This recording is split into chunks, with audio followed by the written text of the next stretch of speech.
ভেটকি মাছের পাতুরি করবো। ভেটকি মাছের পাতুরি করার জন্য ছিলে করে কেটে নিয়ে এসছে, ধুয়ে নিয়েছি। এবার নুন, লেবু আর গোলমরিচের গুঁড়ো দিয়ে মিশিয়ে নেবো, আধ ঘন্টা রেখে দেবো। গুঁড়ো দেবো, নুন দিয়েছি।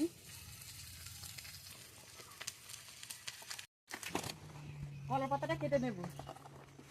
সর্ষে, পোস্ত, কাজু বাদাম, কাঁচা লঙ্কা একসঙ্গে বেটে নিয়েছি। পোস্ত, কাজু বাদাম আর সর্ষে বাটাটা মাছে নেব।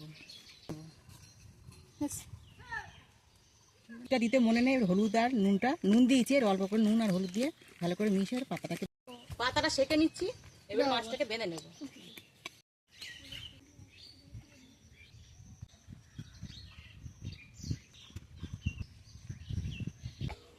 ভেটকি মাছের পাতুরিগুলো বেঁধে নিয়েছি, এবারে তেলে ভেজে নেব।